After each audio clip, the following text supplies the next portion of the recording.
Fourth question ہے علی بھائی کہ آپ فرقے کی یا یہ جو چھوٹی چھوٹی فرقیاں بنی ہیں ان کی کیا ڈیفینیشن آپ کے نزدیک ہے؟ کیونکہ آپ جو ڈیفینیشن بتائیں گے نا تو میں سمجھتا ہوں کہ بلکہ زیادہ تر لوگوں کا بھی یہ رائے ہے جو انہوں نے کوشچنز بھیجے ہیں کہ اسی میں آپ بھی اور آپ کے پورے جو ایفیلیٹڈ لوگ ہیں جیسے ہم لوگ ہیں وہ اس میں شامل ہو جائیں گے، کیونکہ وہ یہ کہتے ہیں جی کہ اب آپ کی تعداد لاکھوں میں جا چکی ہے، کافی زیادہ، آپ نے خود بتایا، صحیح کہتے ہیں الحمدللہ، وہ کہتے ہیں، ظاہر ہے ایسے فرقیاں ایسی میں تصدیق کرتا ہوں کہ علماء نے کوئی بات تو ٹھیک کی ہے جی، تو ایسے فرقے نہ بھی ہوئے تو فرقیاں تو ایسی ہیں نا کہ جن کی تعداد آپ کے فالوور سے کم ہے، اور پھر آپ کے فالوورز بھی جو ہیں وہ آپ بڑے سے بڑے عالم کا، بڑے سے بڑے مجتہد کا بھی بتائیں تو وہ کہتے ہیں انجینئر صاحب کس بارے میں کیا رہے ہیں، کہتے ہیں نا ماشاءاللہ، نہیں تو پھر یہ فرقہ ہی ہوا نا پھر تو۔ اچھا بھائی فرقے جب بھی بنتے ہیں نا، فرقوں کی کتابیں ہوتی ہیں، فرقوں کی سب سے پہلی ڈیفینیشن یہ ہوتی ہے کہ وہ کہتے ہیں کہ جو ایک جنتی گروہ قیامت تک خاک پہ قائم رہنا ہے وہ میں اور میری جماعت ہے، اور باقی سب کے سب دوست کی ہیں۔ کیا آپ نے مجھ سے کبھی یہ دعویٰ سنا ہے؟ اس کے الٹ ضرور سنا ہے۔ تو میں نے میرے بھائی کوئی نیا فرقہ لانچ نہیں کیا، نیا فرقہ لانچ ہوتا کتابیں نہیں ہوتی، ٹھیک ہے جی، کتابیں نہیں ہوتی، کوئی آپ کو سلیبس کتاب کے دی جاتی کہ یہ ہمارے فرقے کی یہ ہے، کسی فرقے کا نام ہوتا۔ ہم نے اہل سنت pag.com ویب سائٹ کا نام بھی صرف اس لیے رکھا کہ مولویوں کے شر سے بچا جائے، کیونکہ اگر ہم اس کا نام رکھتے کتاب و سنت.com تو لوگ کہتے ہیں جناب یہ تو جناب کوئی نیا فرقہ کھڑا کر دیا، کتاب و سنت کو تو ہم سب مانتے ہیں۔ اہل سنت ظاہر ہے میں ایک مین سٹریم پہ جو سنی شیعہ اختلاف ہے اس میں ایک اپنے آپ کو اہل سنت کی فکر پہ اس حوالے سے مانتا ہوں، اس فکر کو میں ڈومینیٹ سمجھتا ہوں، تو میں نے اس لیے اہل سنت کی فکر کی، جو صحیح مسلم کے مقدمے میں امام مسلم نے لکھا ہے کہ اہل سنت کی حدیث لی جائیں گی اور اہل بدعت کی نہیں لی جائیں گی، تو اس فکر کے اعتبار سے ہم اہل سنت کی بات کر رہے ہوتے ہیں۔ ادروائز کوئی فرقہ لانچ نہیں کیا، کوئی ویب سائٹ کا نام بنانے سے کہتے ہیں جی اہل سنت پاک فرقے کا نام ہے، بھائی اہل سنت والجماعت بریلوی دیوبندی کہلواتے ہیں دونوں، اہل سنت نام ان کی 20 ویب سائٹس اپنی ہیں، کوئی جماعت اہل سنت کے نام سے، کوئی جماعت، کوئی اہل سنت والجماعت کے نام سے، کوئی اہل سنت وا جماعت کے نام سے، یہ بھی فرق ہے، وال اور وا، یہ وال لکھتے ہیں دیوبندی اور واو لکھتے ہیں بریلوی، وہ کہتے ہیں انہوں نے وال پہ ہے، حالانکہ عربی میں وال ہے، واو بھی چل جاتا ہے، تو یہ ان کی تو اپنی حالت، یہ چھوڑ دیں، مجھے تو ان کا پورا کچا چٹا پتہ ہے، میں اور طرف چل پڑوں گا۔ کوئی ہم نے نیا فرقہ لانچ نہیں کیا، الحمدللہ ہم انہی مسجدوں میں نمازیں پڑھتے ہیں، دیکھیں ہم نے کوئی اپنی مسجد لادا نہیں کی ہوئی ہے، کوئی مدرسہ لادا نہیں کیا ہوا ہے، انہی کے پیچھے نمازیں پڑھتے ہیں، ان لوگوں کے پیچھے پڑھتے ہیں جو ہمیں مرتد کہتے ہیں، ہم ان کے پیچھے نمازیں پڑھتے ہیں، ان لوگوں کے پیچھے بھی مجبوراً پڑھ رہے ہوتے ہیں جو یزید کو رضی اللہ تعالیٰ عنہ کہہ رہے ہوتے ہیں، ہمارے دل پہ تو چھریاں چلتی ہیں، ہم پھر بھی کہتے ہیں یار نمازیں ان کے پیچھے پڑھیں گے، ان کی غلطی اپنی جگہ پہ۔ تو الحمدللہ ہم نے کوئی فرقہ نہیں نیا لانچ کیا، بالکل نہیں، یہ غلط، بالکل جھوٹا الزام ہے، کوئی نیا فرقہ لانچ نہیں کیا۔ الحمدللہ سارے گروہوں کو مسلمان سمجھتے ہیں، اور امام مالک کا جو قول ہے کہ اس امت کے آخری انسان کی بھی جو اصلاح ہے اسی طریقے پہ ہوگی جس طرح پہلے انسان پہ۔ اگر سیدنا ابوبکر، عمر، عثمان و علی رضی اللہ عنہم اجمعین وعلیہم السلام اور اہل بیت بریلوی دیوبندی اہل حدیث شیعہ تھے تو ہم اہل بریلوی دیوبندی اہل حدیث شیعہ ہیں، اور اگر وہ عام مسلمان تھے تو ہم اپنے آپ کو مسلمان سمجھتے ہیں۔ بال یہ بیچارے بٹ چکے ہیں، ہم ان کی تکفیر نہیں کرتے، جماعت المسلمین کی طرح ہم ان کی اصلاح کی کوشش کرتے ہیں۔ اچھا، آپ کی بعض باتوں سے ایسے تاثر پڑتا ہے کہ آپ بڑے کٹر متشدد قسم کے اہل حدیث ہیں، بعض سے لگتا ہے جی آپ دیوبندی ٹائپ ہیں، بعض کہتے ہیں جی بالکل لگتا ہے کوئی بریلوی بلکہ اس سے بھی آگے بڑھ جائیں تو بڑے صوفی ٹائپ ہیں، اور بعض کہتے ہیں جی کہ آپ بڑے جناب وہ شیعہ ہیں، بلکہ بعض تو رافضی تک کہہ دیتے ہیں، تو یہ کوئی سمجھ نہیں آتی۔ یہ ہمیشہ سے ہوا ہے، ہمارے اماموں کے ساتھ بھی یہی کچھ ہوا ہے۔ امام شافعی رحمہ اللہ تعالیٰ کے بارے میں تواتر سے اہل سنت ہے، تمام اسماء و رجال کی کتابوں میں ان کے اشعار نقل کیے ہیں، دیوان الشافعی میں موجود ہے کہ امام شافعی کو صرف اس وجہ سے کہ وہ اہل بیت سے محبت کرتے تھے، اور امام موسیٰ کاظم کے وہ شاگرد تھے، امام موسیٰ کاظم بیٹے ہیں امام جعفر کے، وہ بیٹے ہیں امام باقر کے، امام باقر امام زین العابدین کے، اور وہ سیدنا حسین کے، اور وہ سیدنا علی کے رضی اللہ عنہم اجمعین وعلیہم السلام۔ تو ان کی شاگردگی اور اہل بیت سے محبت کی وجہ سے ان کو لوگوں نے رافضی کہا، 800 سے 1200 سال پہلے۔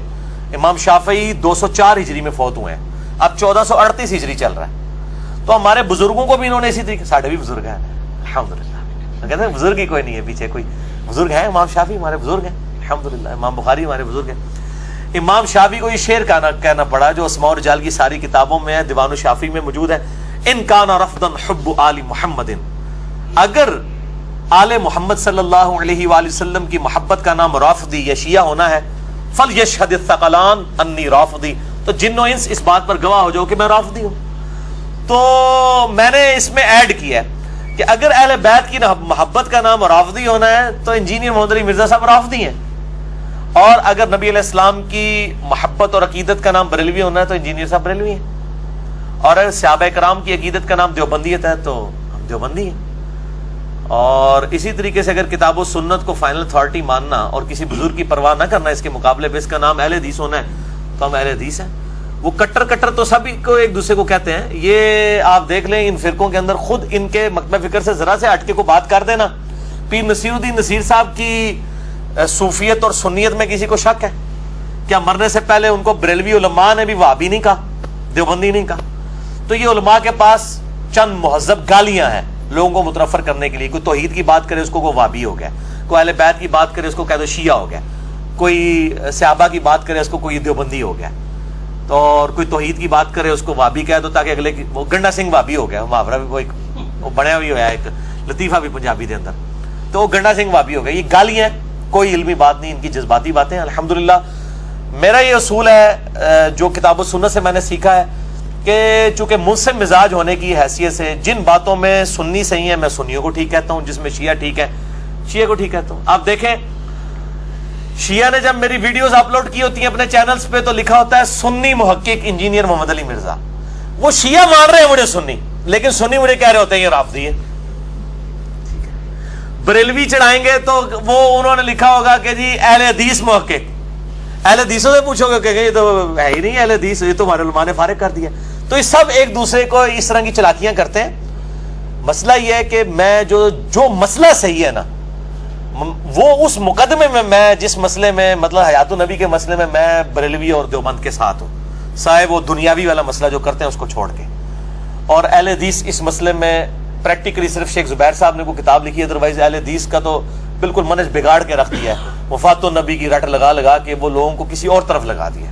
وفات النبی کو سب مانتے ہیں کہ دنیا سے وفات ہوئی ہے، قبر کی برزخی حیات ہے، اس کا آپ ذکر کریں۔ اس وجہ سے مجھے کہتے ہیں یہ تو بالکل بریلوی بن گیا۔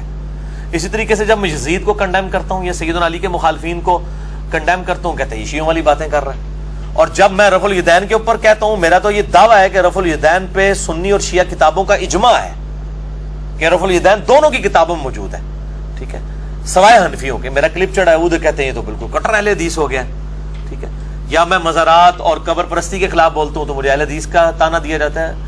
آپ جو یہ فرقہ سمجھتا نا میں وہ ہوں، وہ ان فرقے کے علماء سے پوچھتے، اگر وہ تصدیق کر دیں، یعنی اگر کوئی بریلوی کہتا نا کہ میں اہل حدیث ہوں تو جا کے اہل حدیث علماء سے پوچھے، اس کی تسلی ہو جائے گی۔ اور اگر کوئی یہ شیعہ سمجھتا ہے کہ میں جو ہوں وہ دیوبندی ہوں تو جا کے دیوبندیوں سے پوچھ لے، تو وہ اس کو کہے گا یہ تو شیعہ ہے، ٹھیک ہے۔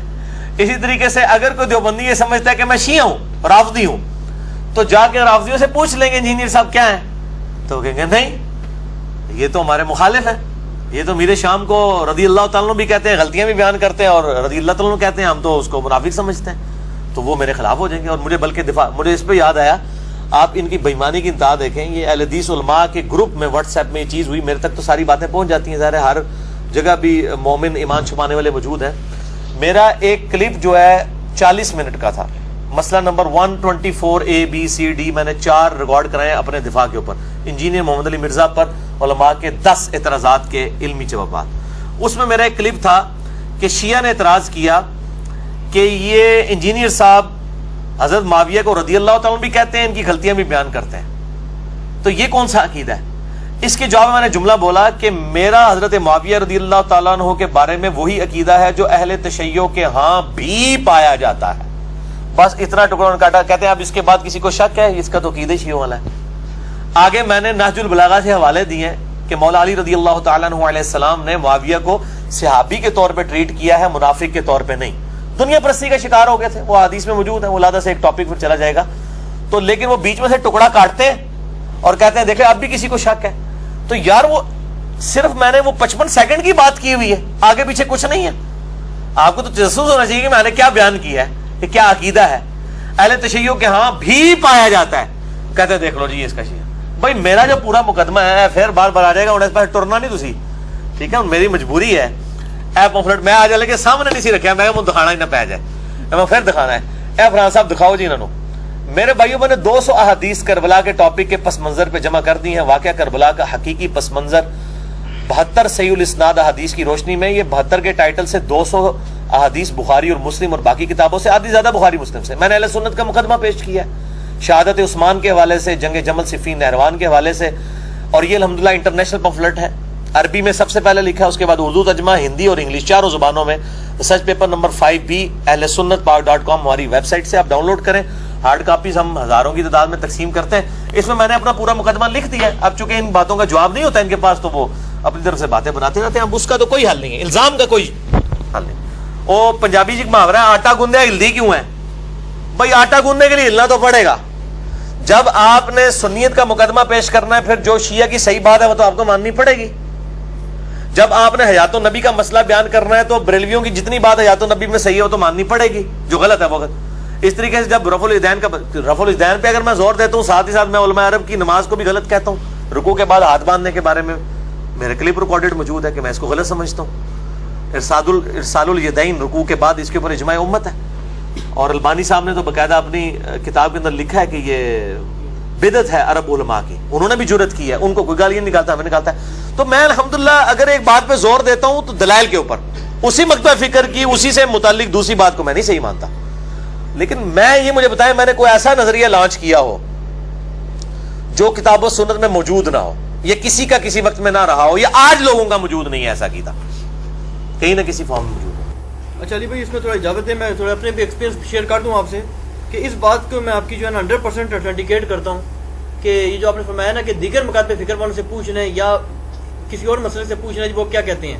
پتہ ہے میں نے پرسنلی بھی آپ کی بات دیکھی ہے کہ جو بریلوی ٹائپ لوگ ہیں وہ کہتے ہیں جی یہ دیوبندی وابی ہے, جو اپنا وہ ہے نا دیوبندی اہل حدیث ٹائپ وہ کہتے ہیں جی یار یہ جو ہے نا یہ شیعہ ہے بلکہ رافضی ہے. اور اب ابھی میں آپ کو مزید ایڈ کر دوں اس میں کہ ایک سرٹیفائڈ جو رافضی صاحب ہے نا, انہوں نے تو ہمیں نسبیوں کی کیٹیگری میں ڈال دیا ہے. اللہ یاری صاحب نے جی ان کو شرم بھی نہیں آئی ہے, انہوں نے نسبی کہہ دیا. اور ایک اور بتا دوں آپ کو, ایک اور پارٹی وہ بھی چلی ہے جو کہہ رہی ہے جی کہ یہ آنے والے وقت میں نعوذ باللہ دعوے نبوت کریں ہی کریں. یہ تو بہت پہلے سے کر رہے ہیں. ہاں جی ہاں جی. یعنی کوئی بھی. اچھا اور ایک اور بتاؤں, یہ اس پہ مجھے ان کو بتائیں دعوے نبوت انہوں نے کیا جنہوں نے چشتی رسول اللہ اور اشرفی رسول اللہ کلمے پڑھوائے ہوئے ہیں, جو اتھینٹیکیٹڈ ہے. ہمارا تو ہے نا کہ کریں گے. ٹھیک ہے, مجھے اس پہ ایک بات یاد آ گئی, مولانا مودودی رحمہ اللہ تعالیٰ کے بارے میں بھی یہ دعویٰ کیا گیا کہ دعوے نبوت کرے گا, اور مولانا مودودی کو کہا گیا کہ ان کا آپ جواب لکھیں. انہوں نے کہا الحمدللہ میں دعویٰ نبوت نہ کر کے دنیا سے جا کے پریکٹیکلی ان کا جواب دوں گا, اور انہوں نے پریکٹیکلی جواب دیا الحمدللہ, بغیر دعویٰ نبوت کے گئے ہیں. بلکہ ایک جگہ پر تو ایک صاحب سے کسی جگہ ڈسکشن ہو رہی تھی, کچھ آپ کی ویڈیو وغیرہ شیئر کی, انہوں نے کہا تم جماعت المسلمین والے لوگ ہو. یعنی آپ پہ کوئی نہیں, جماعت المسلمین والے تو سارے ہی ہیں. کیا مسلمان کی جماعت نہیں ہوا سماکم المسلمین من قبل وفی ھذا؟ تو میں اعلیٰ جماعت المسلمین والے مجھے مسلم نہیں سمجھتے, وہ کہتے ہیں آپ مسلمان ہیں, مسلم نہیں ہے.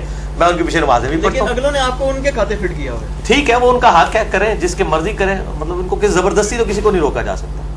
اچھا ایک کوشچن یہ آ رہا ہے جی, یہ تو خیر یہ زیادہ تر لوگ ایسے ہیں جو مخلص ہیں, وہ یہ کہہ رہے ہیں کہ آپ جتنے ایفرٹس کر رہے ہیں, جو کچھ کر رہے ہیں, اس کا نیٹ ریزلٹ بالکل 0 نیل بائی نیل ہوگا. کیوں؟ وہ کہتے ہیں یار آپ کی نہ کوئی جماعت ہے, نہ کوئی پارٹی ہے, نہ کوئی مدرسہ ہے, آپ کی زندگی سے سب کچھ ہے, اور ایون اس میں بھی کوئی پریکٹیکل ریزلٹ نہیں نکل سکتا. تو آپ نے کیا کیا پریکٹیکلی, اور آپ کا ارادہ کیا ہے؟ ہاں جی, مسئلہ یہ ہے کہ اینڈ رزلٹ تو وہ اللہ تعالیٰ نے مطلب اس کو ظاہر فرمانا ہے. مولانا مودودی کی میں بات کروں گا, وہ جس مسجد میں دیوبند کی نماز پڑھا کرتے تھے نا, یہ ان کے اپنے بیٹے نے نقل کیا ہے کہ وہ دیوبندی مفتی آلموسٹ ہر جمعے میں مودودی صاحب کو پتہ نہیں کیا کچھ کہتا تھا, کافر, خارجی, یہ وہ. ایک دن تو وہ کہتا ہے میں اتنا غصہ ہوا کہ میں نے مودودی صاحب کی وائف کو, اپنی والدہ سے میں نے یہ بات کی کہ آج تو حادی ہو گئی ہے کہ اس دیوبندی مفتی نے یہ بات کی ہے کہ مودودی صاحب کی قبر سے اگر کوئی, اس قبر کے اوپر کوئی اگر پودا اگے اور اس پودے کا پتا اگر کوئی بکری کھا لینا تو اس کا گوشت بھی حرام ہے. تو وہ کہتے ہیں کہ اور میرے والد صاحب اتنے ٹھنڈے ہیں کہ وہ چیزیں سنتے رہتے ہیں. آج اس مفتی کو صرف گمنام حیثیت سے مذاق کے طور پہ لوگ جانتے ہیں, نام بھی نہیں اس کا جانتے. مودودی صاحب کو پوری سارے بڑے اعظموں میں جانا جاتا ہے. تو دعوت اللہ نے پہنچانی ہوتی ہے. ہمارا قطن یہ شہرت کا تو کوئی, ہم کو شہرت کے بھوکے تو نہیں کہ ہم نے یہ شہرت کے لیے سب کچھ کیا ہے. شہرت تو یقین کریں, شہرت اور پیسہ اس صورت میں جب آپ ایک فرقے میں گھس ہیں. آپ دیکھیں گے کتنے اہل حدیث علماء ہیں جو 25 سال سے تقریر کر رہے ہیں میں اہل حدیث کیوں ہوا, اور ہر دفعہ 25-30 ہزار روپے لے کے چلے جاتے ہیں. کئی دیوبندی ہیں جو کہتے ہیں میں غیر مقلد سے حنفی کیوں ہوا, ہر بار 25-30 ہزار روپے لے کے چلے جاتے ہیں. واللہ پیسہ تو فرقوں میں ہے جہاں آلریڈی پبلک موجود ہے. میں نے جو دعوت الحمدللہ اس حوالے سے اٹھائی ہے, اس میں تو میری جان کو بھی خطرہ ہے. ٹھیک ہے جی, ہر اعتبار سے خطرات موجود ہیں. تو یہ اتنا بڑا, اس کو پنجابی میں کہتے ہیں پنگا لینے والی بات ہے. تو یہ صرف اس لیے لے سکتا ہے کہ جس بندے کو خود خوف خدا ہو. تو یہ کہنا جی اس کے پیچھے ایجنسیاں ہیں, یہ ہیں, وہ ہیں, تو میں کہتا ہوں اللہ کرے. وہ تو کہتے ہیں جی, وہ اہل حدیثوں کے بارے میں کہہ رہے ہوتے ہیں جناب یہ انگریزوں کی پیداوار ہے. تو اگر بخاری مسلم انگریزوں نے لکھی ہے اور اہل حدیث اس کو کوٹ کریں پھر تو انگریزوں کی پیداوار ہے. اگر بخاری مسلم پہلے کی لکھی ہوئی ہے تو پھر وہ انگریزوں کی پیداوار نہیں ہے. انگریزوں کی پیداوار وہ ہیں جن کی کتابیں انگریزوں کے دور میں لکھی گئی ہیں, حسام الارمین اور المہند المفند. تو اس طرح الزام لگا دینا اور چیز ہوتی ہے. باقی ہم کسی اس اعتبار سے نہیں آئے کہ جی ہم نے کوئی فرقہ بنا لیا ہے, کوئی جماعت ہے تو اب یہ آگے دعوت پھیلنی چاہیے. ہم تو جاگو اور جگاؤ والا کام کر رہے ہیں. ہم سارے فرقوں کہہ رہے ہیں اپنے اپنے فرقوں میں ہو کے جاگ جاؤ اور دیکھو تمہارے علماء تمہارے ساتھ کیا کر رہے ہیں. نبی علیہ السلام کے ساتھ اپنا رشتہ مضبوط کرو. انشاءاللہ اگر ایک انجینئر صاحب اٹھے اور لوگ بھی, پوری دنیا میں لوگ اٹھ رہے ہیں. میں تو مطلب اکیلے ہی دعوت لانچ کی تھی. آج یہ جتنے لوگ بیٹھے ہوئے ہیں یہاں پہ اور جو پوری دنیا کے اندر دعوت پھیلا رہے ہیں, کسی نے ویب سائٹ ڈیولپ کر دی ہے, کسی نے واٹس ایپ کا گروپ بنا دیا, کسی نے PDF بنا دیا, کسی نے ایپ بنا دی, اینڈرائڈ ایپ بنا دی, کسی نے ایپل والوں کی ایپ بنا دی. سب کے سب لوگ کام کر رہے ہیں نا. اور ان کو یہ بتا دیں کہ پرانے بزرگ مرتے تھے تو وہ ساتھ اپنی تعلیمات لے کے مر جاتے تھے. اب جو مرے گا وہ تعلیمات یوٹیوب کے ذریعے ہمیشہ زندہ رہیں گے انشاءاللہ تعالی. یہ اب وہ دور ہے, اس میں آپ کو جان نہیں چھڑا سکتا. باقی یہ الحمدللہ اتنے لوگ تیار ہیں کہ لوگ بات کو لے کے چلیں گے, اور ہم نے کوئی فرقہ لانچ نہیں کیا. یہ اس چیز کا ثبوت ہے, ورنہ کوئی نام رکھ کے جاتے تو کوئی ایسا. حالانکہ سارے فرقوں کی طرف سے جی آفر ہوتی ہے. جماعت المسلمین انہوں نے کہا جی آپ کو جماعت کا امیر بناتے ہیں. دیوبند کے کتنے لوگوں نے رابطے کیے. اہل حدیث کی جو بڑی بڑی جماعتیں ہیں, جماعت الدعوہ, جمعیت اہل حدیث, ان لوگوں نے آفریں لگائیں. تو اگر ہم نے یہ آفریں اور پیسہ اور مال شہرت کمانی ہوتی وہاں زیادہ تھا. بلکہ سب زیادہ بریلویت ہے. انڈیا پاکستان میں تو بریلویت زیادہ ہے. تو ہم بریلویوں کے مطلب وہ دامت برکاتم عالیہ ہوتے ہیں, اہل حدیثوں کا حفیظہ اللہ تعالیٰ ہوتے ہیں, اور اہل تشیع کے آیت اللہ ہوتے ہیں. اگر ہم نے کوئی اس طرح کا دنیاوی مال سمیٹنا ہوتا, الحمدللہ اپنی محنت مزدوری کرتے ہیں, اس کے ذریعے گزر بسر کر رہے ہیں. باقی کوئی اور ارادہ نہیں اس طرح. لیکن علی بھائی آپ نے جو مولانا مودودی کی جو ایگزامپل دی ہے, یہ تو بات نہیں فٹ بیٹھتی. کہ مولانا مودودی کی تو باقاعدہ جماعت بھی ہے, مدارس بھی ہیں, مسجدیں بھی ہیں, ان کا تو کام آگے چل رہا ہے. نہیں وہ چل رہا ہے نا, وہ اللہ تعالیٰ نے کوئی اسباب بنائے ہیں نا, چل پڑا ہے نا. نہیں تو یہ بڑا یہ مخلص لوگوں کا یہ مشورہ ہے کہ آپ ایسا کریں. نہیں ہم نے, اللہ معافی دے جی, یہ مخلص لوگوں کا کہ جناب ہمیں معاف رکھیں. یہ مخلص لوگ بیچارے اپنے بول پان میں تو یہ بات کر رہے ہیں کہ آپ اپنی جماعت اللہ بنائیں, بلکہ مجھے یقین کریں یعنی مولویوں کو تو مانگ کے چندہ ملتا ہے نا, ہمیں بغیر مانگے کروڑوں روپے کا چندہ ملتا ہے. بالکل ٹھیک ہے, لوگ آفرز کرتے ہیں, یہاں تک آئے ہیں, یہاں تک لوگوں نے کہا جی آپ کا پوری لائف ٹائم کا خرچہ اٹھاتے ہیں, آپ دین کے لیے وقف ہو جائیں. ٹھیک ہے, لیکن میں آپ کو یہ بات بتاؤں, مسئلہ یہ ہے کہ ہم اس طرح کرنا نہیں چاہتے. یہ اگر ہمارے اوپر ٹائٹل لگ جاتا ہے پھر تو ہم مسلمانوں کی جمعیت سے الگ ہو گئے نا. ہم مسلمانوں میں ہی رہنا چاہتے ہیں. ہم بریلوی دیوبندی اہل حدیث شیعہ کو اپنا بھائی سمجھتے ہیں, ہم ان کے پیچھے نمازیں پڑھتے ہیں. ہم کہتے ہیں ایک اور فرقے کا اضافہ کیوں کر دیں, کیونکہ جب بھی کوئی جماعت, میں اسی لیے جماعت اگر آپ بنائیں گے ایک پھر شخصیت کھڑی ہوگی, وہ بت بن جائے گا, پھر اس سے اختلاف رائے نہیں ہو سکتا. اس لیے نہ جماعت بنانے کا ارادہ ہے انشاءاللہ تعالیٰ, یہ تو بالکل قسمی ہے. لوگ پہلے دن سے کہتے تھے, جب 4 بندے جانتے تھے لوگ کہتے تھے نہیں یہ بڑی شے ہے, کر دے گا. آج الحمدللہ ملینز آف لوگوں تک بات پہنچی ہوئی ہے. بلکہ میں نہیں سمجھتا کہ اردو زبان کے اندر اتنی زیادہ کسی کے ویڈیوز دیکھی جاتی ہوں.